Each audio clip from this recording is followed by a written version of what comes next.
हाँ जी students, welcome again. Last time बेटा मोशन हमने स्टार्ट किया और उसमें कुछ बेसिक कंसेप्ट्स और कुछ स्लोप, वेलोसिटी, स्पीड, इन सब चीज़ों की बात की। अब आगे बढ़ाते हैं बात को। अब हम स्टार्ट करते हैं बेटा मोशन की क्लासिफिकेशन। अब हम बात कर रहे थे मोशन के टाइप्स। तो यार मोशन को मैंने बोला था एक जो हमारी मेन क्लासिफिकेशन है उसको हम बाद में बनाएंगे। तो मोशन को हम बेटा बेसिकली टू टाइप्स में क्लासिफाई कर सकते हैं। One which is uniform motion, एक हो जाएगा आपका यूनिफॉर्म मोशन, ओके, वही 9th क्लास वाला, और एक हो जाएगा आपका नॉन यूनिफॉर्म मोशन। तो एक है यूनिफॉर्म मोशन, दूसरा है non uniform motion. Uniform motion वही, if an object covers equal distances in equal intervals of time. छोटी मोटी definition, if an object covers unequal distances in equal intervals of time. ये आप अपने नोट से भी पढ़ सकते हो, छोटी मोटी बातें डेफिनेशन 9th में पढ़ी हुई हैं, लिखाने की बेटा जरूरत नहीं है। तो एक यूनिफॉर्म है यार, एक नॉन यूनिफॉर्म है, ओके।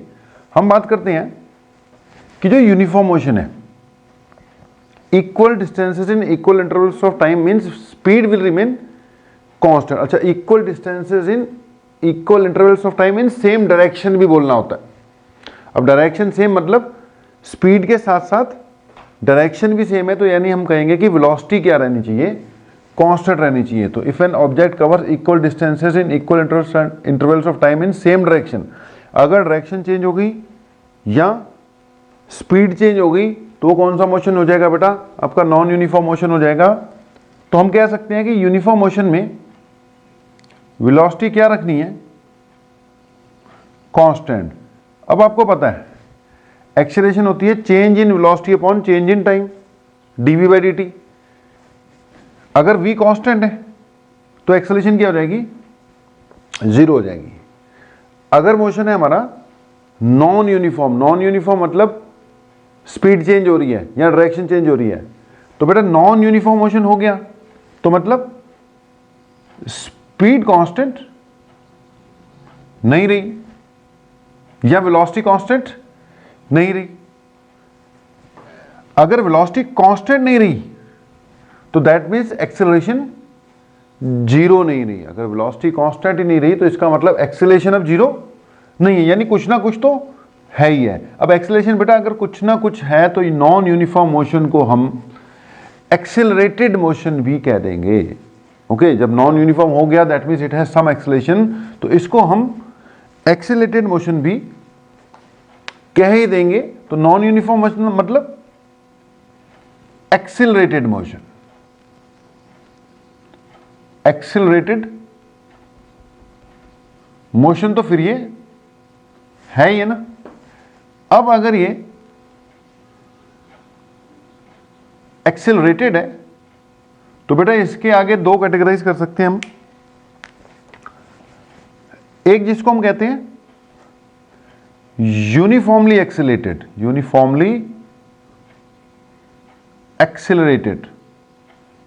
और दूसरा जिसको हम कहेंगे non uniformly accelerated, non uniformly accelerated. तो एक हो गया यूनिफॉर्मली एक्सेलरेटेड, दूसरा बेटा जी हो गया नॉन यूनिफॉर्मली एक्सेलरेटेड, ओके। तो यूनिफॉर्म में तो एक्सेलरेशन जीरो है, इसमें एक्सेलरेशन जीरो नहीं है, ये यूनिफॉर्मली एक्सेलरेटेड हो गया। दूसरी ये वाला हो गया आपका non uniformly accelerated.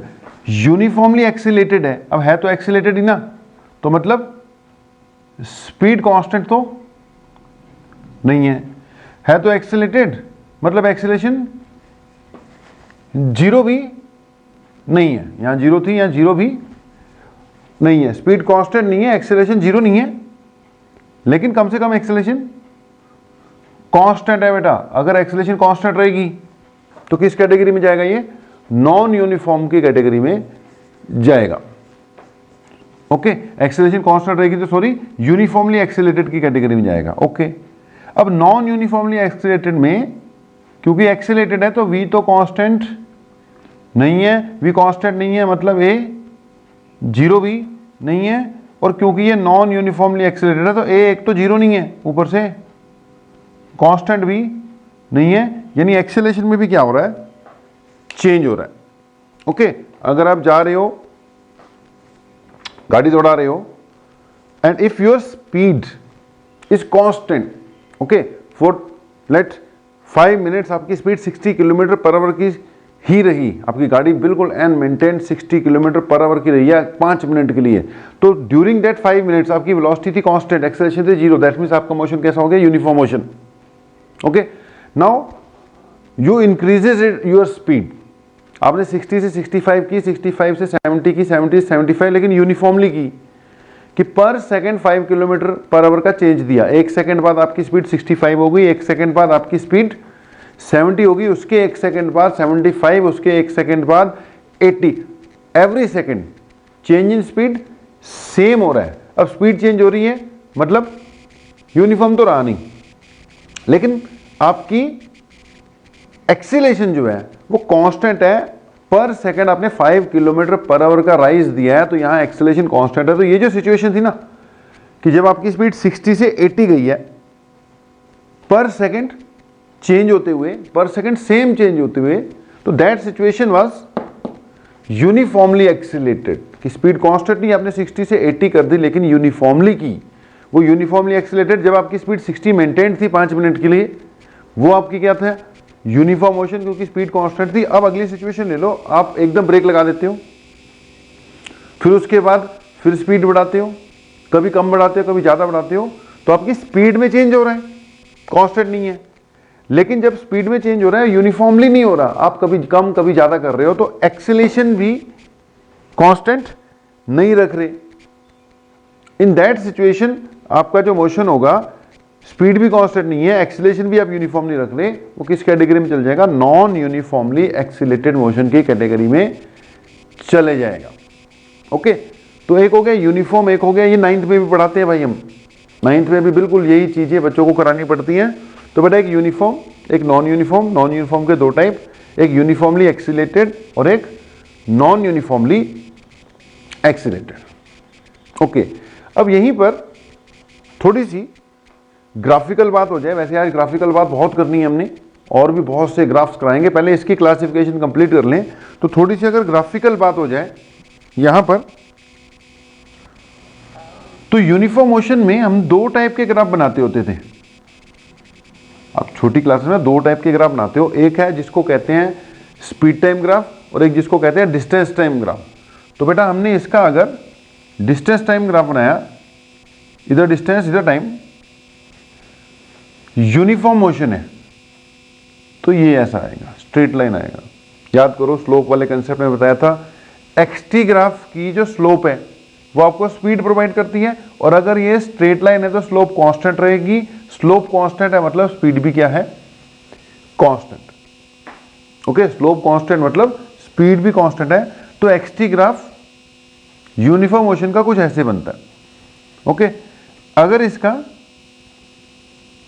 Speed time graph बनाए हम यूनिफॉर्म मोशन में, that will be like this, कि टाइम तो चेंज हो रहा है लेकिन स्पीड चेंज हो ही नहीं रही। टाइम चेंज हो रहा है, स्पीड चेंज हो ही नहीं रही।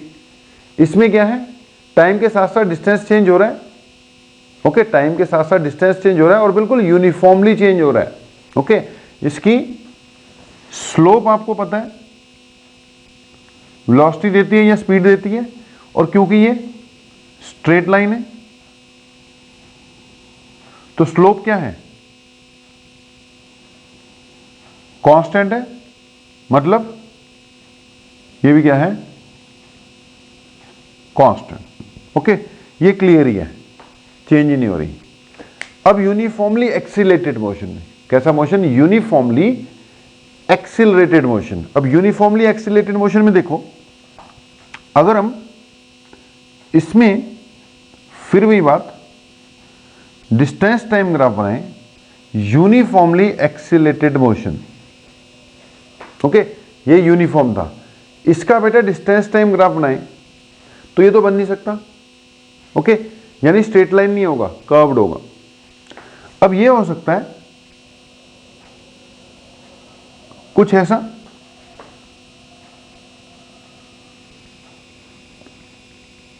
या फिर कुछ ऐसा। ये जो इस टाइप की पर्टिकुलर शेप है ना बेटा, ये स्पेशल शेप है जिसको हम पैराबोलिक कहते हैं। दोनों के दोनों कैसे हैं, ये पैराबोलिक कर्व्स हैं, इधर x इधर t, इधर x इधर t। ये भी क्या है, पैराबोलिक। ये भी वैसे क्या बनाया मैंने, पैराबोलिक।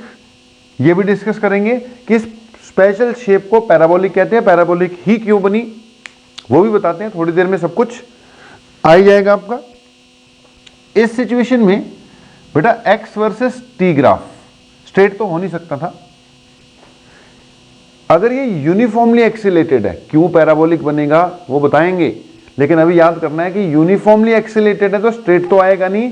स्ट्रेट के अलावा ये नहीं है कि कुछ भी बना दोगे, अगर यूनिफॉर्मली एक्सीलेटेड है तो कुछ भी नहीं, एक्स-टी ग्राफ इसका पैराबोलिक ही बनेगा, पैराबोलिक ही बनेगा। इस पर्टिकुलर शेप को पैराबोलिक कहते हैं, okay. That means speed constant नहीं है, इसकी स्लोप इंक्रीज हो रही है। अगर बेटा स्लोप इसकी इंक्रीज हो रही है, लास्ट लेक्चर में मैंने डिस्कस किया था स्लोप का कंसेप्ट, तो स्लोप अगर इंक्रीज हो रही है तो स्लोप इंक्रीजिंग मतलब स्लोप क्या देती है आपको, स्पीड, यानी स्पीड इंक्रीजिंग।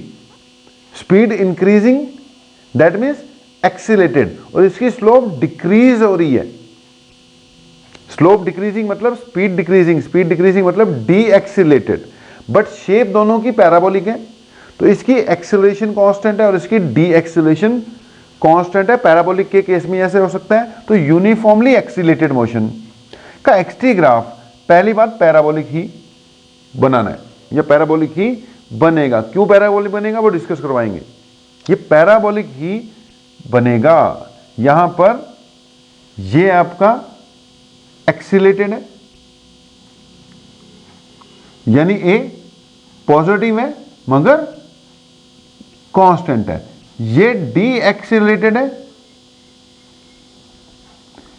यानी इसमें ए नेगेटिव है मगर कांस्टेंट है, नेगेटिव है मगर कांस्टेंट है, ओके जी। अब आते हैं नॉन यूनिफॉर्मली एक्सीलेटेड मोशन। अब बेटा नॉन यूनिफॉर्मली, अच्छा इसका वीटी रह गया भाई। यूनिफॉर्मली एक्सीलेटेड मोशन में अगर हमने v वर्सेस t ग्राफ बनाना हो तो it will be a straight line. a constant है ना, तो vt ग्राफ की स्लोप आपको a देती है, स्ट्रेट लाइन है तो स्लोप क्या रहेगी, कांस्टेंट रहेगी। इसकी स्लोप हमें देती थी a, अब स्लोप कांस्टेंट है इसलिए a भी क्या है, कांस्टेंट है। कांस्टेंट स्लोप कैसे पता लगता है, स्ट्रेट लाइन से, ओके। इसमें देखो वीटी ग्राफ अगर इंक्रीज कर दिया, ऊपर को जा रहा है, तो इसका मतलब वेलोसिटी क्या हो रही है, इंक्रीज हो रही है। और अगर डी एक्सीलेटेड है तो हमने ये ग्राफ किधर बनाना था, नीचे की ओर बनाना था। दैट मीन्स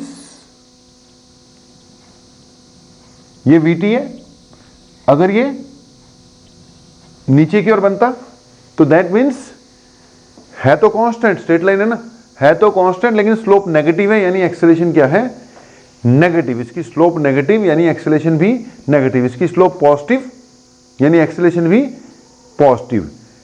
ए कांस्टेंट ही है, ए कांस्टेंट ही है। तो एक तो बेटा इस टाइप से हम बात करेंगे, क्लासिफिकेशन करेंगे मोशन की। बाकी आगे की बातें अभी और चलाते हैं, मैंने पैराबोलिक वर्ड यूज किया वो भी डिस्कस करवाते हैं, ओके जी। तो मोशन यूनिफॉर्म, नॉन यूनिफॉर्म, ये इसकी बेसिक क्या हो गई, क्लासिफिकेशन हो, ओके जी। तो बेटा ये वाली बात होने के बाद मैंने बोलता पैराबोलिक का भी बीच में कंसेप्ट बता ही देते हैं। अब दो तीन पॉइंट सुनना, डिटेल में बाद में बताएंगे, अभी पहले इन चीजों को मिला दूं मैं। पॉइंट ये है कि कई बार हमें ग्राफ बनाने पड़ते हैं बेटा। अब अगर कभी भी बेटा y प्रोपोर्शनल टू x है, मतलब y x के बिल्कुल डायरेक्टली प्रोपोर्शनल जा रहा है, तो अगर y प्रोपोर्शनल टू x होगा ना, तो इनके बीच का जो ग्राफ है, इधर y एक्सिस इधर x एक्सिस, बेटा y की x के साथ बिल्कुल डायरेक्ट प्रोपोर्शनलिटी है, डायरेक्ट। तो ये ग्राफ कैसा बनेगा? स्ट्रेट लाइन बनेगा, स्ट्रेट लाइन। ओके, अगर y की x के स्क्वायर के साथ प्रोपोर्शनलिटी है, y की किसके साथ प्रोपोर्शनलिटी बेटा? x के स्क्वायर के साथ। y x के स्क्वायर पे डिपेंड करता है। तो ये ग्राफ कैसा बनेगा जी? It will be parabolic in nature. याद रखो, सब कराऊंगा, लेकिन अभी इसके साथ चीजों को मिला दें। ओके, तो दो बातें याद रखो, सारी एक बात में बता देंगे ना, एक ही बार में सारी बात कर देंगे, सारे ग्राफ एक ही बार में ले आऊंगा, तो याद कुछ नहीं रहना। तो हम धीरे धीरे लेकर आते हैं, एक एक दो दो पॉइंट लेकर आते हैं। अभी फिलहाल ये बातें याद रखनी है कि अगर y प्रोपोर्शनल टू x होगा तो स्ट्रेट लाइन आता है, अगर y proportional to x square आएगा तो y वर्सेस x ग्राफ कैसा आता है? ये पर्टिकुलर शेप होती है जिसको क्या कहते हैं हम? पैराबोलिक शेप कहते हैं। इस शेप को हमने क्या बोलना है? Parabolic shape. y proportional to x square हो या x proportional to y square हो, पैराबोलिक शेप बनेगी। ओके, इस बात का फर्क पड़ जाता है, कभी ऐसे बन जाती है, कभी ऐसे बन जाती है। ओके जी, तो अगर y proportional to x square होगा तो शेप कैसी बनेगी? पैराबोलिक बनेगी। ओके, अब पुरानी बात याद करो, हमने यहीं पर, अब अगर इस तरफ डिस्टेंस बना दूं, इस तरफ टाइम बना दूं, ओके, इधर डिस्टेंस और इधर क्या प्लॉट कर दें? टाइम। तो अगर x directly proportional to t हो जाए, यानी distance directly proportional to time जा रहा है, तो आप सोचो कैसा बनेगा? डायरेक्ट प्रोपोर्शनलिटी में y directly proportional to x, इधर x है इधर t है, x directly proportional to t, ये कैसा आना चाहिए? स्ट्रेट आना चाहिए। ओके, और अगर कहीं distance directly proportional to t square जा रहा है तो शेप कैसी आनी चाहिए? पैराबोलिक शेप आनी चाहिए। इस शेप को क्या बोलते हैं? बार बार बोल रहा हूं, याद रखना, इस पर्टिकुलर शेप को बोलते हैं पैराबोलिक। अब मैं समझाने जा रहा हूं कि यहां पे पैराबोलिक क्यों आई। इस बात को मैंने बोला था कंप्लीट करना है, डिटेल में बताऊंगा। अब ये भी देख लेते हैं कि पैराबोलिक क्यों आई। अब सारी बातें हम आपस में मिला देते हैं, थोड़ी डिफरेंशिएशन इंटीग्रेशन जो आपने कर रखी है ना, उसका भी क्या करवा देते हैं, आपका यूज करवा देते हैं। हमने पढ़ा हुआ है कि अगर कहीं दे रखा हो x equal to 2t square plus 3t plus 5, okay, x equal to 2t square plus 3t plus 5 दे रखा हो, ध्यान देना, चलो 5 भी हटा दो, 2t स्क्वायर प्लस 3t है। यार इसको एक बार डिफरेंशिएट करो तो आपको पता है v बनेगी dx by d t equal to v, यानी dx by d t equal to 2 जा 4t plus 3। Okay, v is equal to 4t plus 3, यानी वेलोसिटी का फार्मूला क्या गया? 4t plus 3। ओके, अगर इसको एक बार और डिफरेंशिएट कर दूं तो एक्सीलरेशन बनेगी, एक्सीलरेशन कितनी बनेगी? 4 मीटर पर सेकेंड स्क्वायर। ओके, ये मीटर पर सेकेंड, ध्यान से सुनना, बड़ा काम का पॉइंट है।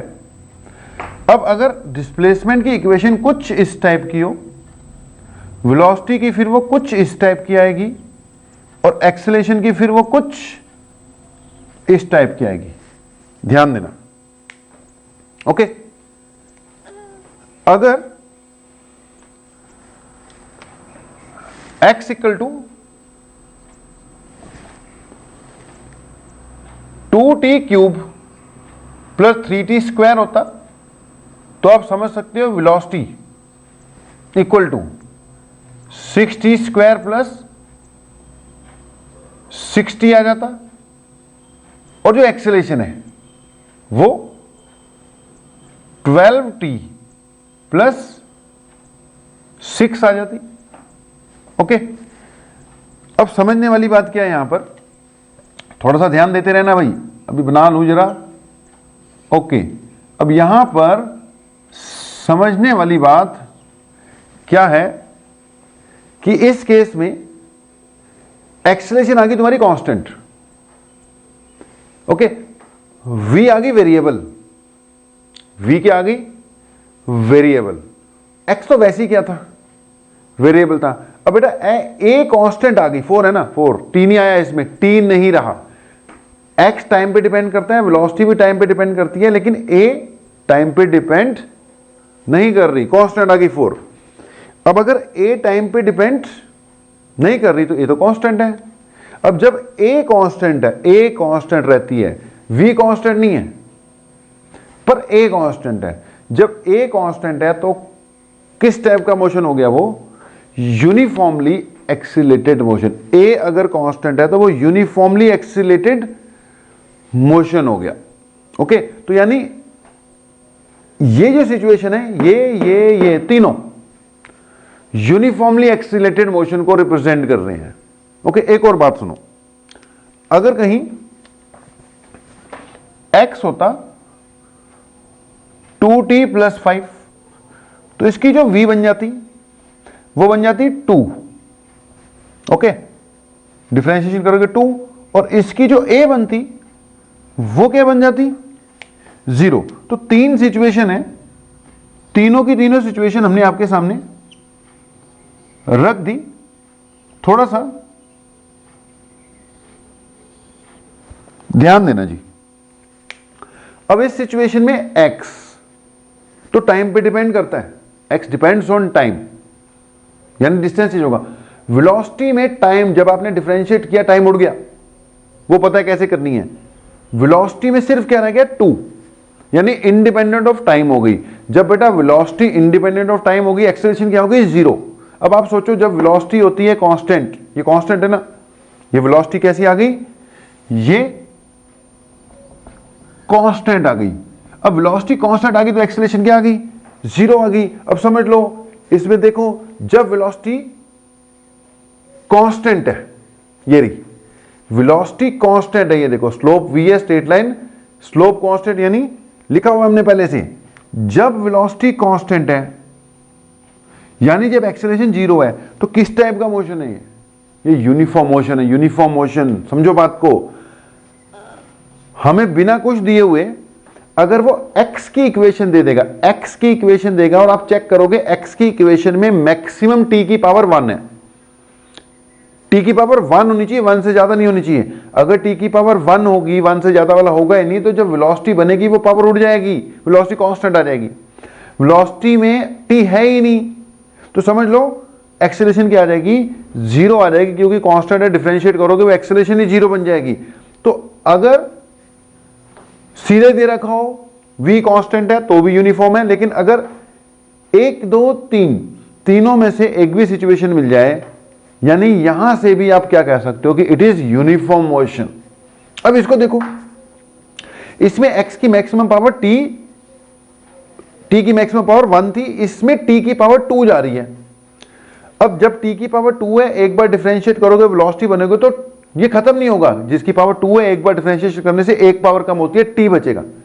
जब वेलोसिटी के एक्सप्रेशन में t आ रहा है, तो यानी टाइम के साथ वेलोसिटी क्या हो रही है, चेंज कर रही है। जब टाइम के साथ वेलोसिटी चेंज हो रही है, दैट मींस वेलोसिटी कांस्टेंट नहीं है। लेकिन एक ही पावर बची थी ना, जब इसकी एक्सेलरेशन बनाओगे तो ये जो एक पावर है उड़ जाएगी, क्योंकि t की डिफरेंशिएशन करोगे विद रिस्पेक्ट टू t, तो वो t की पावर 0 हो जाएगी, a हो जाएगी।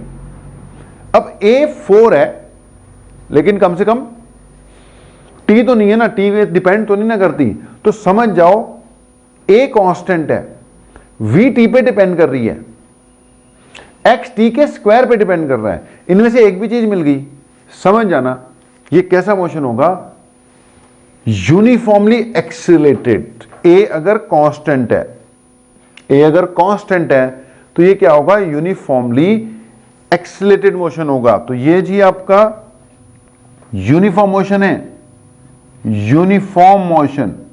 ओके, जो डिफरेंशिएशन इंटीग्रेशन सीखी इसीलिए सिखाई थी कि काम आए सीधा फिजिक्स में और आएगी आगे भी। ओके जी, ये क्या बताया था आपका, x proportional to t square चले गया, v प्रोपोर्शनल टू t चले गया, या a प्रोपोर्शनल टू t की पावर 0 चले गया, तो ये हो जाएगा यूनिफॉर्मली एक्सिलरेटेड मोशन।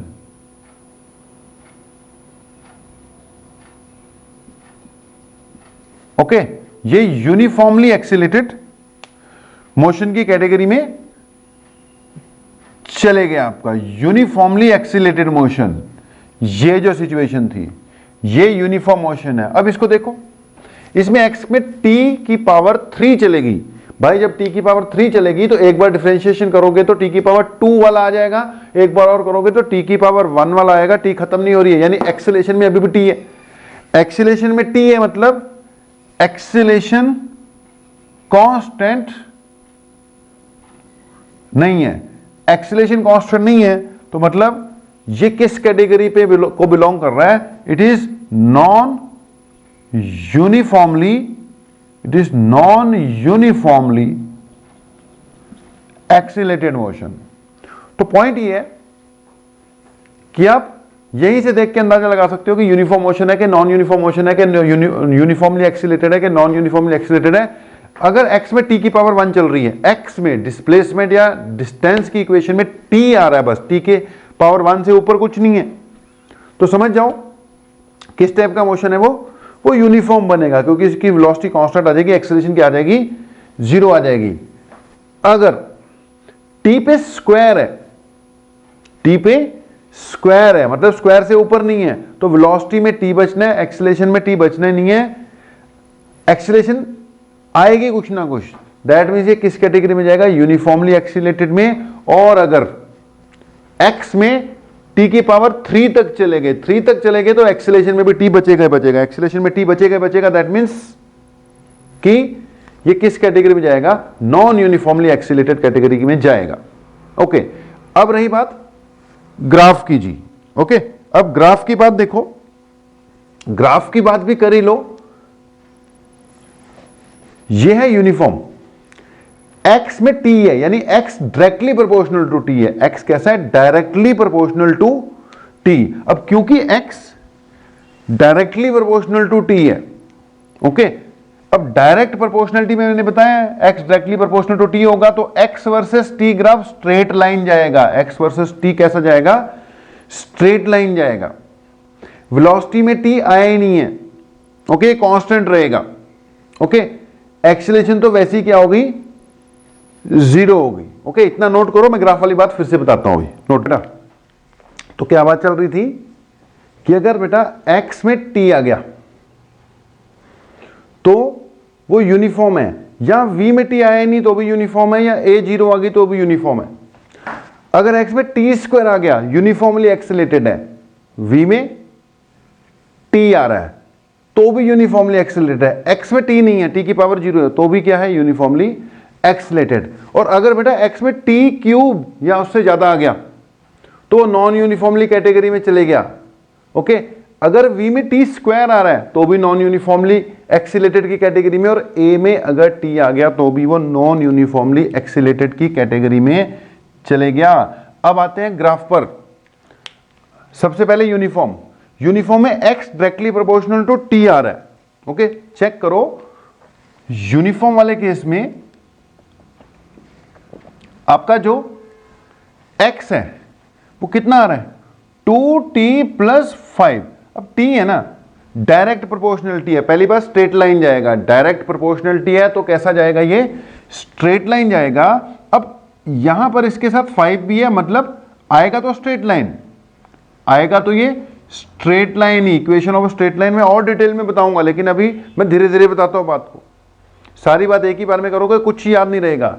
अभी बता रहा हूं x प्रोपोर्शनल टू t है, इसलिए इसका ग्राफ कैसा बनना चाहिए, स्ट्रेट लाइन। हां, अगर t 0 होगा, अगर t 0 पुट कर दूं तो x क्या पुट होगा, 5 पुट होगा। दैट मीन्स बनेगा तो x versus t straight line, लेकिन t इक्वल टू 0 पे x 5 था तो यहां से शुरू करना पड़ेगा, बाकी रहेगा ये स्ट्रेट लाइन ही। ओके, स्लोप कांस्टेंट मतलब v कांस्टेंट, वैसे भी इसकी v कांस्टेंट ही आई है आपके सामने 2 मीटर पर सेकेंड स्क्वायर है। ओके, अब बिकॉज अगर मैं इसका vt ग्राफ बनाता हूं, ध्यान से सुनना, vt यूनिफॉर्म मोशन है, वो देखो तुम्हारे सामने पड़े हुए हैं। अब v तो कांस्टेंट है, टाइम पे डिपेंड ही नहीं करती, तो ये जितनी भी है ये ऐसा बनेगा। यही बनाए थे हमने पहले भी, यूनिफॉर्म मोशन के ग्राफ कुछ ऐसे ही बने थे। ओके, अगली बात आ जाओ, यूनिफॉर्मली एक्सिलेटेड। यूनिफॉर्मली एक्सिलेटेड में चेक करो, एक्स टी स्क्वायर आ रहा है, एक्स में जो मैक्सिमम पावर बेटा क्या आ रही है, टी स्क्वायर आ रही है। और मैंने बोला है जब एक्स प्रोपोर्शनल टी स्क्वायर चलेगा तो पैराबोलिक बनेगा। तभी हम कह रहे थे कि एक्स में टी स्क्वायर है ना, अगर एक्स में टी स्क्वायर आ गया तो एक्स वर्सेस टी ग्राफ कैसा बनेगा, इट विल बी पैराबोलिक। अब जब एक्स में टी स्क्वायर आएगा तो वी में टी ही आएगा, अगर वी में टी आएगा तो इसका वीटी ग्राफ बनेगा स्ट्रेट लाइन। लेकिन यहां पे फिर देखो, वीटी ग्राफ स्ट्रेट लाइन तो बनेगा, लेकिन जब वी जीरो पुट करोगे, टी जीरो पुट करोगे तो वी 3 आ रहा है, तो यानी बनेगा तो स्ट्रेट लाइन, यानी इसके पास कुछ इनिशियल वेलोसिटी भी है। इनिशियल वेलोसिटी कितनी है, 3 है, ये कुछ ऐसा बन जाएगा। ओके, एक्सेलेरेशन इसकी क्या है, कांस्टेंट है। अगर इसका ए वर्सेस टी ग्राफ बनाना तो कुछ ऐसा बन जाएगा। ओके, अब यहां पे आ जाओ, इस बार एक्स टी क्यूब है, यानी इसका पैराबोलिक भी नहीं बन सकता, दैट मीन्स ये नॉन यूनिफॉर्मली एक्सिलेटेड है। हाँ, v में टी स्क्वायर आ रहा है, तो इस सिचुएशन में v वर्सेस टी ग्राफ तो कैसा बन जाएगा, आपका पैराबोलिक बन जाएगा। ओके, इस सिचुएशन में a वर्सेस टी ग्राफ तो कैसा आ जाएगा, स्ट्रेट लाइन आ जाएगा। a वर्सेस टी कैसा आ जाएगा जी, आपका स्ट्रेट लाइन आ जाएगा। तो होपफुली आपको समझ में लगा होगा। इसको जल्दी से क्या कर लो, नोट वोट कर लो, उसके बाद करते हैं हम discuss various types of graphs. तो अगली बात जो हम डिस्कस करने जा रहे हैं वो करने जा रहे हैं यार various types of graphs in motion. यार न्यूमेरिकल्स करेंगे, टॉपिक्स बढ़ाएंगे, सब कुछ करेंगे, लेकिन स्टार्टिंग में ये ग्राफ्स इंपॉर्टेंट थे, तभी मैं 2 दिनों से ग्राफ्स के ही पीछे लगा हुआ बेटा। तो ग्राफ्स तो कई तरह के आएंगे, हमने बेसिकली जो डिस्कस करने हैं, एक तो डिस्कस कर लेंगे हम बेटा distance time graphs. Okay, distance time graphs. एक चलो डिस्कस करते हैं डिस्प्लेसमेंट टाइम। डिस्प्लेसमेंट टाइप हो जाएंगे कुछ। ओके, फिर एक देख लेंगे हम डिस्टेंस टाइम, देखते हैं डिस्प्लेसमेंट टाइम भी देख लेते हैं। ऐसे ही यार speed time graphs, okay, velocity time graphs, और एक चलो एक्सेलरेशन टाइम ग्राफ्स भी कवर अप करेंगे। ओके, ग्राफ्स ही देखने कुछ नहीं है। इसके बाद फिर मेन न्यूमेरिकल्स वगैरह पर आते हैं, इसके बाद नेक्स्ट क्लास से। ओके, अगर पहले मैं देखूं कौन से बनाए मैंने, डिस्टेंस टाइम ग्राफ्स। ओके, अब डिस्टेंस टाइम ग्राफ में पहली बात याद रखना, डिस्टेंस बेटा नेगेटिव नहीं जाता, डिस्टेंस आपका नेगेटिव नहीं जाता। डिस्प्लेसमेंट टाइम में डिस्प्लेसमेंट को आप नेगेटिव जाते हुए भी शो कर सकते हैं, डिस्टेंस को आप नेगेटिव जाते शो नहीं कर सकते। अगर मान लो मैंने ग्राफ, ये डिस्टेंस है, ओके, ये टाइम है, डिस्टेंस को मैं पहले एक्स से नोट कर रहा था, अभी नाम लिया ना डिस्टेंस, अब एक्स बोलो तो वो डिस्टेंस डिस्प्लेसमेंट कॉमनली यूज होता है। अभी हमने नाम लिया यहाँ पे डिस्टेंस, इसलिए इसको डी लिख दिया मैंने, डिस्टेंस टाइम ग्राफ। अगर यार ऐसा ग्राफ है तो आपको पता है टाइम चेंज हो रहा है, डिस्टेंस चेंज ही नहीं हो रहा, ऑब्जेक्ट इज एट रेस्ट, है ना। यहां पे कह सकते हो ऑब्जेक्ट रेस्ट पे है। बाकी अगर मैं ग्राफ कुछ डिस्टेंस टाइम ग्राफ ऐसे बना दूं तो इसका मतलब क्या हुआ, फिर वही बात, स्ट्रेट लाइन आ गया। स्ट्रेट लाइन आ गया तो distance time graph x directly proportional to t रह रहा होगा। स्ट्रेट लाइन का मतलब डिस्टेंस, जिसको मैं आमतौर पे x बोलता हूं, यहां d फॉर डिस्टेंस है, और x फॉर डिस्प्लेसमेंट कर देंगे हम, तो d versus t directly proportional है, इसीलिए क्या आ रहा है, स्ट्रेट लाइन आ रहा है। और जब डायरेक्ट प्रोपोर्शनल होती है, स्ट्रेट लाइन होती है, आपको पता है इसकी स्पीड क्या रही होगी, कांस्टेंट, यानी ये कैसा मोशन होगा, यूनिफॉर्म मोशन होगा। ओके, अब यूनिफॉर्मली एक्सीलरेटेड में अभी अभी अपनी डिस्कशन हुई है कि इट शुड बी पैराबोलिक।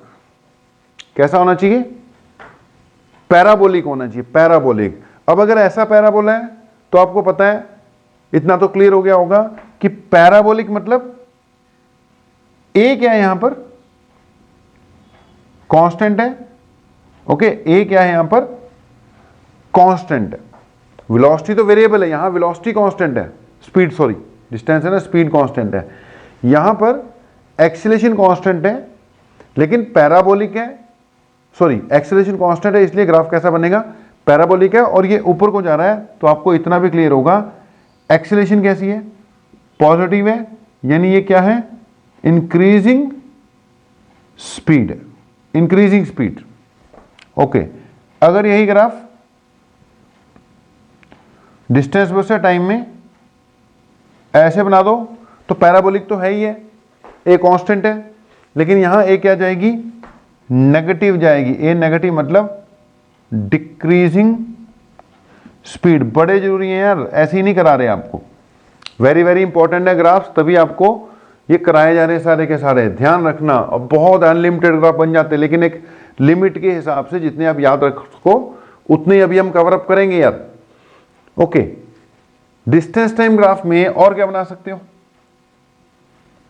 ये बना लो एक, इधर डिस्टेंस इधर टाइम, ये हो गया। अब इस ग्राफ का क्या मतलब है, इसका मतलब ये है कि भैया टाइम चेंज ही नहीं हो रहा, टाइम चेंज ही नहीं हो रहा, टाइम वहीं खड़ा है, लेकिन डिस्टेंस चेंज हो जा रहा है। हो ही नहीं सकता ऐसा, ऐसा नहीं हो सकता कि एक ही टाइम पे अलग अलग पोजीशंस आ जाए ऑब्जेक्ट की, एक ही टाइम पे अलग अलग पोजीशन आ जाए, नॉट पॉसिबल है। कमाल हो गया ये तो। कमाल कैसे हो गया कि आपको पता है स्पीड जो होती है वो होती है चेंज इन डिस्टेंस अपॉन, अब इसके हिसाब से डिस्टेंस लिख दिया, चेंज इन टाइम। अब डिस्टेंस तो चेंज हुआ ही नहीं, ओके सॉरी, टाइम तो चेंज हुआ ही नहीं, डेल्टा टी क्या आ रहा है, जीरो, टाइम चेंज ही नहीं हो रहा और डिस्टेंस चेंज हो जा रहा है। अब नीचे जब जीरो आ गया तो ये तो इन्फिनिटी हो गया, इन्फिनिटी हो गया तो बंदे की स्पीड क्या हो गई, इन्फिनिट स्पीड हो गई। कमाल हो गया ये तो कि इन्फिनिट स्पीड हो गई, टाइम चेंज हुआ ही नहीं। और मैं यहां से दिल्ली पहुंच गया, टाइम चेंज ही नहीं हुआ, 5:05 पे चला था और 5:05 भाई कहीं दूसरी जगह पे पहुंच गया। तो बेटा ये सिचुएशन ही पॉसिबल नहीं है, ये इन्फिनिट स्पीड है। ओके, अगर ग्राफ ऐसा आ जाए, सब फंडों से इन्फिनिट आएगी, speed equal to distance by time के हिसाब से, नीचे जीरो आ गया तो भी इन्फिनिटी, ऊपर से इसकी अगर मैं स्लोप कैलकुलेट करूं तो आपको पता है slope equal to tan theta भी होता है। अब थीटा इसका 90 डिग्री है, एक्स एक्सिस पर बनने वाला एंगल कितना है, 90 डिग्री है। अब यहां अगर मैं पुट कर दूंगा tan ऑफ 90 डिग्री, सारी बातें मिल रही है ना, तो स्लोप जो है tan 90 होता है इन्फिनिटी, नॉट डिफाइंड। tan 90 क्या होता है, sin 90 बाय cos 90, cos 90 की वैल्यू जीरो होती है, नीचे जीरो आएगा, तो नॉट डिफाइंड, नॉट डिफाइंड को हम इन्फिनिटी कहते हैं। तो स्लोप इन्फिनिटी आ गई, मतलब स्पीड क्या आ गई, इन्फिनिटी। नॉट पॉसिबल, ऐसा नहीं होता, ऐसा नहीं होता, स्पीड इन्फिनिटी नहीं होती। ओके, डिस्टेंस टाइम ग्राफ में और क्या बना सकते हो, डिस्टेंस टाइम ग्राफ में कभी भी आपको डिस्टेंस वर्सेस टाइम ये नीचे जाता हुआ ग्राफ दिख जाए तो कह देना नॉट पॉसिबल। ये वाला भी क्या था, नॉट पॉसिबल, एनपी। ये भी क्या है, नॉट पॉसिबल, यानी एनपी। क्यों, या डिस्टेंस नेगेटिव नहीं लेते हम, डिस्टेंस को हम कभी नेगेटिव नहीं लेते, नीचे नहीं आना इसने। अगर डिस्प्लेसमेंट होता चलता, डिस्प्लेसमेंट टाइम होता तो ये ग्राफ चल जाता, ये डिस्टेंस टाइम है, ये नहीं चलेगा। ओके जी, एक और देख लो, चलो फंडा बना लो कि हमने साथ ही करने थे। 1 2 3 4 5 6 7 ही करने थे, बाकी बनने को तो और बनाते रहो, जितने मर्जी बनाते रहो। याद करने के लिए सही रहेगा 7 करने हैं जी। Distance versus time graph. अब डिस्टेंस वर्सेस टाइम ग्राफ अगर मान लो मैंने ऐसे बना दिया, अब ये भी पॉसिबल है, ऐसा नहीं होता यार। पहली बार डिस्टेंस नेगेटिव आ रहा है, ओके, नीचे आ रहा है, और डिस्टेंस नेगेटिव तो चलो आ रहा है, यहां पे टाइम ही पलट गया, टाइम ही पलट गया, टाइम वापस आ रहा है यार। टाइम वापस नहीं आता, समय कभी वापस नहीं आता। इसमें भी अगर मैं यहां पे एक लाइन लगाऊं, कभी भी टाइम वर्सेस डिस्टेंस हो, टाइम वर्सेस डिस्प्लेसमेंट हो, टाइम वर्सेस वेलोसिटी, जो भी, अगर एक्स एक्सिस पे टाइम दिया हुआ ना, या जो मर्जी चीज हो, अगर ये पलट गया तो समझ लेना ये भी क्या हो गया, एनपी हो गया। एनपी मतलब ये भी क्या हो गया, नॉट पॉसिबल हो गया। ये सिचुएशन भी पॉसिबल नहीं है, क्योंकि टाइम कभी चेंज नहीं होता। ऊपर से लाइन लगा के देख लो, अगर ये मैं लाइन लगाता हूं तो इस टाइम पर और इस टाइम पर देखो, ये दोनों जगह पे टाइम तो सेम आ रहा है, लेकिन ऑब्जेक्ट का डिस्टेंस अलग अलग आ रहा है। यानी फिर से वही बात कि एक ही समय पर ऑब्जेक्ट दो पोजीशंस पर है, ऐसा थोड़ी होता है। एक ही समय पर दो दो जगह बंदा नहीं हो सकता, भूत थोड़ी है बंदा, ऑब्जेक्ट भूत नहीं है कि एक ही समय पर दो दो जगह पर प्रेजेंट हो। तो ये नॉट पॉसिबल, जैसे भूत नहीं होते वैसे ये सिचुएशन भी नहीं होती। तो ये थे यार आपके कुछ डिस्टेंस टाइम ग्राफ। तो आगे बेटा देखते हैं, अब डिस्टेंस टाइम ग्राफ देखे कुछ, अब देख लो थोड़े डिस्प्लेसमेंट टाइम ग्राफ। अब बस ये फर्क है कि इस साइड अभी डिस्टेंस नहीं, डिस्प्लेसमेंट है। डिस्प्लेसमेंट मतलब नेगेटिव भी हो सकता है। अब ऐसा तो बनेगा ही बनेगा, ओके, और ऐसा भी बन सकता है, ओके जी। अब ये ग्राफ x वर्सेस t, ये भी हो सकता है x वर्सेस t, ये भी हो सकता है, ओके। मान लो मैंने graph x versus t, displacement है, ऐसा बना दिया, या x वर्सेस t ऐसा बना दिया, या x वर्सेस t ये यहां पे आके खत्म कर दिया, ये नहीं किया। या फिर वही बेटा d डिस्टेंस था, यहां पर डिस्प्लेसमेंट बोल रहे हैं अब इसको, ये कुछ ऐसा बन गया। अब सोचो यहां पे तो फिर वही है बेटा, ये t है, क्या सिचुएशन है, object is at rest, okay. Object कैसे पड़ा हुआ है, रेस्ट पे पड़ा हुआ है, टाइम चेंज हो रहा है, ये चेंज ही नहीं हो रहा, तो object is at rest, okay. यहां रेस्ट पे हो गया, शायद डिस्टेंस में मैंने ये वाला ग्राफ बनाया ही नहीं, ओके। इसमें क्या हुआ, स्ट्रेट लाइन है, स्ट्रेट लाइन है, तो फिर वही मैं क्या बोलूंगा, वेलोसिटी यहां क्या है, कांस्टेंट। किस टाइप का ग्राफ हो गया, यूनिफॉर्म। ये फिर वही पैराबोलिक है यार, पैराबोलिक। अब पैराबोलिक का मतलब x वर्सेस t है, x वर्सेस t। अब x versus t straight line मतलब स्पीड कांस्टेंट होता है, x वेलोसिटी कांस्टेंट है यहां पर, x वर्सेस t।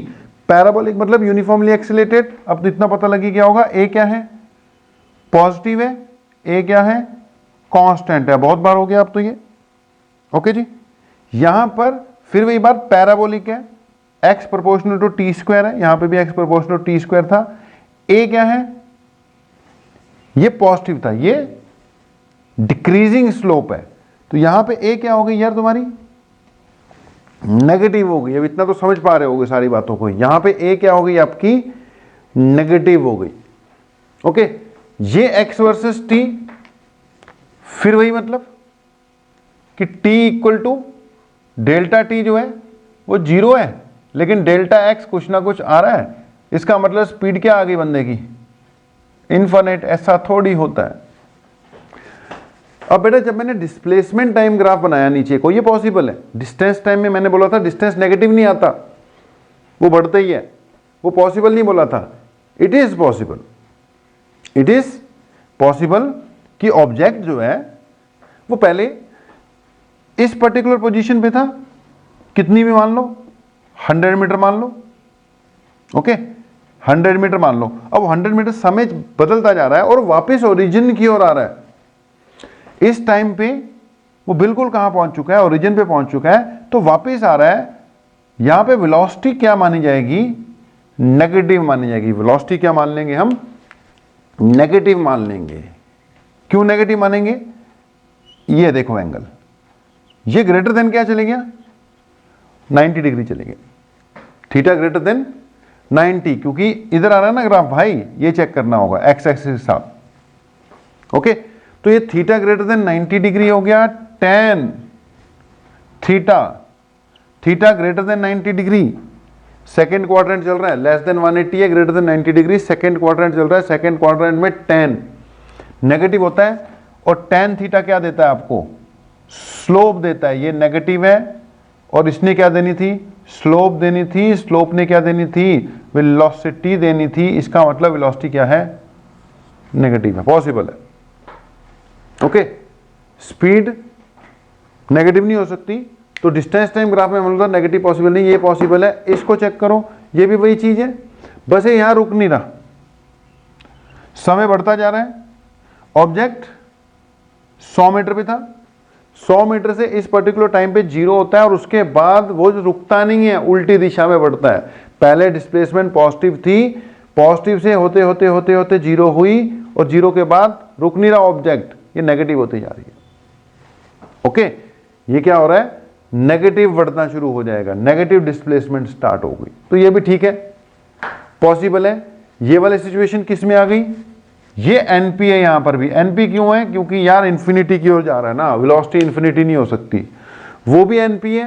एनपी क्यों है, फिर वही बात, समय पलटता नहीं है। इस पर्टिकुलर टाइम पर दो पोजीशन आ रही है इसकी, दो पोजीशन आ गई, तो दो पोजीशन पॉसिबल नहीं है। एक ही टाइम पर किसी भी चीज की दो पोजीशन पॉसिबल नहीं हो सकती, इसलिए वो वाला ग्राफ भी आपका पॉसिबल नहीं है। तो डिस्टेंस टाइम, डिस्प्लेसमेंट टाइम के बाद कुछ देख लेते हैं अब हम, स्पीड टाइम और वेलोसिटी टाइम ग्राफ। पहले बना दिए यार, पहले इसलिए बना दिए, वो बनाने में बार बार मिटाने में टाइम लगता है, टाइम वेस्ट ना हो, तो एक ही बार में मैंने बना दिए। दो सारे में एक एक में करके डिस्कस करवा देता हूं आपको। अब ये स्पीड टाइम ग्राफ है बेटा, वो वेलोसिटी टाइम ग्राफ है, ये स्पीड टाइम ग्राफ है। स्पीड टाइम ग्राफ अगर ऐसा आ जाए तो आपको पता है कि स्ट्रेट लाइन आ गया, speed time graph straight line आ गया, मतलब यूनिफॉर्मली एक्सीलरेटेड मोशन। यहां पे क्या जा रही है आपकी, एक कांस्टेंट जा रही है, वो अपने आप दिखते रहना। ओके, इस केस में क्या बना सकते हो आप कि a is equal to constant. Okay, ये a कांस्टेंट हो गई। ओके, तो यहां पे लिख सकते हैं a is equal to constant. Speed time graph, यहां पे स्पीड ही क्या है, कांस्टेंट। अच्छा, स्पीड नेगेटिव हो नहीं सकती, नेगेटिव स्पीड हो नहीं सकती। एक यहां पे ग्राफ अगर मैं इधर स्पीड इधर टाइम, ये वाला भी बना ही लो यार। ये किस कैटेगरी में जाना है आपका, ये एनपी है, एनपी। इसका मतलब हो गया कि टाइम चेंज हो रहा है, सॉरी टाइम चेंज ही नहीं हो रहा, लेकिन स्पीड चेंज होती जा रही है। ऐसा नहीं होता, टाइम को तो चेंज होना ही पड़ेगा। इस सिचुएशन में अगर मैं इसको 90 डिग्री मान लूंगा तो आपका tan 90 फिर इन्फिनिटी हो जाएगा, और इसका मतलब इसकी स्लोप क्या हो जाएगी, इन्फिनिटी हो जाएगी। स्लोप इन्फिनिटी का मतलब भैया स्पीड टाइम ग्राफ की स्लोप एक्सेलेरेशन है, एक्सेलेरेशन इन्फिनिटी हो जाएगी। इन्फिनिटी पॉसिबल नहीं है। ओके, बाकी इसमें पलटने वाला ग्राफ बना सकते हो। पलटने वाला ग्राफ जब बनाओगे आप इसमें, तो इसमें यह है कि ये स्पीड है, इधर टाइम है, बस पलटने वाला ग्राफ तो किसी के लिए भी पॉसिबल नहीं है ना, टाइम पलट नहीं सकता एक ही पोजीशन पर बेटा, एक ही टाइम पे दो दो स्पीड नहीं हो सकती। ओके, ग्राफ मैं बोल रहा हूं अनलिमिटेड है। कुछ वैसे ही हमने डिस्कस करवा दिया आपको, चलो ग्राफ की नॉलेज होगी कैसे कैसे क्या क्या बनते हैं। एक ये ग्राफ देखो, ये स्पीड वर्सेस टाइम है। इसमें स्पीड क्या है, डिक्रीज होते होते होते होते होते जीरो होती है, और फिर से क्या होना शुरू कर देती है, इंक्रीज होना शुरू कर देती है। स्पीड ऐसे नेगेटिव जा नहीं सकती। ये वाला किसके लिए एग्जांपल लिया जा सकता है कि स्पीड पहले थी, ओके, उसके बाद धीरे धीरे कम हो गई। किसी ऑब्जेक्ट को ऊपर फेंकोगे ना, तो ऊपर जाते जाते जाते जाते जाते जाते स्पीड धीरे धीरे धीरे धीरे क्या हो रही है, कम हो रही है। हाईएस्ट पॉइंट पे पहुंचकर इस पर्टिकुलर टाइम पे स्पीड जीरो हो गई, और उसके बाद फिर वो नीचे आना शुरू हो गया, और स्पीड फिर से क्या होनी शुरू हो गई, इंक्रीज होनी शुरू हो गई। मैं स्पीड बोल रहा हूं, डायरेक्शन पलट गई है। पहले स्पीड अपवर्ड डायरेक्शन में थी, अगर वेलोसिटी की बात करते तो वेलोसिटी अपवर्ड डायरेक्शन में थी, वो डाउनवर्ड डायरेक्शन में। लेकिन बेटा स्पीड बोल रहा हूं तो नेगेटिव नहीं शो करेंगे हम। पहले स्पीड डिक्रीज, एग्जांपल ये कौन सा वाला हो गया, ये पत्थर ऊपर फेंकने वाला हो गया। नीचे से ऊपर जाओगे जाओगे जाओगे जाओगे, हाईएस्ट पॉइंट पे पहुंचकर एक पल के लिए स्पीड जीरो हुई, उसके बाद फिर से स्पीड क्या होने लग गई, इंक्रीज होने लग गई। ये बिल्कुल इसका उल्टा है। इसमें पहले स्पीड जीरो थी, ओके, ये बढ़ रही है बढ़ रही है बढ़ रही है बढ़ रही है बढ़ रही है, मैक्सिमम हुई, मैक्सिमम हुई, और उसके बाद फिर से क्या होनी शुरू हो गई, डिक्रीज होनी शुरू हो गई। इसमें वही ऑब्जेक्ट, मान लो कोई बॉल है, उसको ऊपर से नीचे फेंका फर्श पर, इलास्टिक ऑब्जेक्ट होना चाहिए तब ऐसा पॉसिबल होगा। एक बॉल है, उसको ऊपर से नीचे फेंका, तो नीचे आते आते आते आते जीरो से स्टार्ट किया, नीचे आते आते स्पीड इंक्रीज हुई इंक्रीज हुई इंक्रीज हुई इंक्रीज हुई इंक्रीज हुई इंक्रीज हुई, मैक्सिमम हो गई। ग्राउंड तक पहुंचते पहुंचते स्पीड इंक्रीज होते होते होते होते क्या हो गई, मैक्सिमम हो गई। और मैक्सिमम होते ही टक्कर लगी, और टक्कर लगने के बाद वो पलटा, और पलटने के बाद स्पीड क्या होने लग गई, डिक्रीज होने लग गई, डिक्रीज होने लग गई, डिक्रीज होने लगी, और पर्टिकुलर मोमेंट पे जाके फिर से क्या हो गई, जीरो हो गई। ओके, लेकिन इसके लिए शर्त ये है कि इलास्टिक ऑब्जेक्ट होना चाहिए, टक्कर खाते ही सारी की सारी एनर्जी कन्वर्ट हो जानी चाहिए उसी में, वेस्टेज ऑफ एनर्जी नहीं होगी, तो ग्राफ बिल्कुल दोनों तरफ क्या बन जाएगा, सिमेट्रिकल बन जाएगा। ये स्पीड टाइम हो गई यार, ऐसे उधर क्या बना दिया हमने, वेलोसिटी टाइम ग्राफ, जल्दी जल्दी देख सकते हो अब तो। वीटी ग्राफ अगर ऐसा आ गया तो समझ लो v क्या है, कांस्टेंट है, एक्सीलरेशन क्या है, जीरो। अगर वीटी ग्राफ ऐसा आ गया तो समझ लो a क्या है, कांस्टेंट, यूनिफॉर्मली एक्सीलरेटेड है। a क्या रहेगी, कांस्टेंट। सब बताया तुम्हें, ओके, सब चीजों को पुरानी नई सबको मिला लो। अब अगर वीटी ग्राफ ऐसा है, ये है, अब स्पीड क्या है, इंक्रीजिंग, ये स्ट्रेट लाइन है ना, तो a कांस्टेंट ही है, a कांस्टेंट ही है, ओके, पॉजिटिव ही है।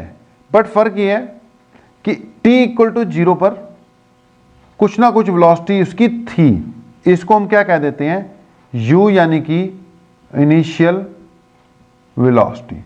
यहां पर इनिशियल वेलोसिटी क्या थी, जीरो थी, यहां पे कुछ ना कुछ ऑब्जेक्ट के पास इनिशियल वेलोसिटी भी है। ये फिर पैराबोलिक आ गया, VT graph parabolic, VT graph parabolic.